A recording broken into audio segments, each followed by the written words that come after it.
For years now, Xbox, Microsoft, and Nintendo have held a tight grip on the console market. We're talking 2 decades, from PS1 right through to the latest PlayStation 4 and PlayStation 5. There's not many companies that would have taken on these 3 big console giants. In steps Google, with their new offering called Google Stadia. Google unveiling a new platform many are referring to as a Netflix of gaming that could shake up the video game industry. Looking at Google, considering the financial backing and the resources that they had, it may have come as a surprise that they wasn't able to disrupt the big 3 console companies. So today, I want to look at Google Stadia, how they came to be, and ultimately where things went wrong. So Google Stadia was formed in 2019, where Google could see the numbers in the gaming industry and felt that cloud-native services was the future.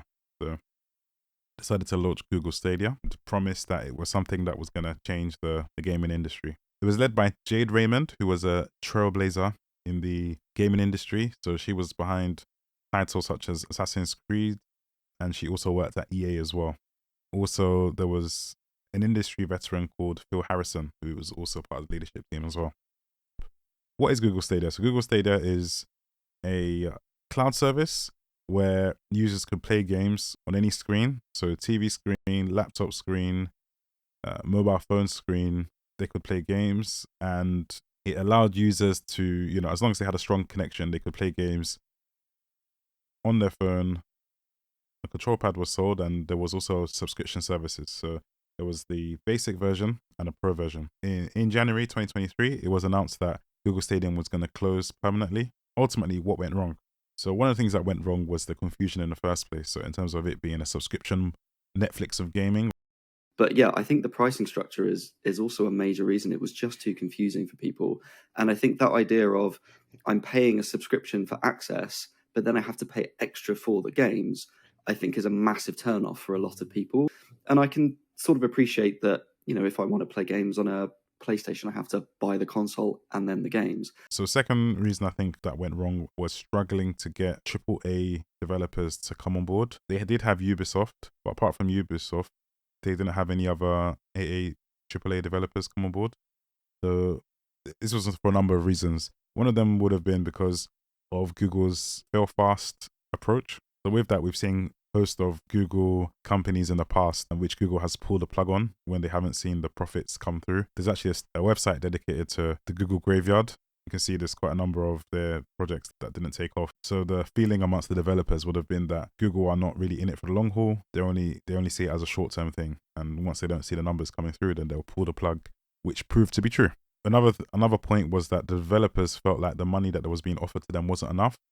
So my understanding was that the money was like really, really small. So it didn't, it wasn't really attractive to the developers in terms of benefits to them, in terms of putting in resources and so on.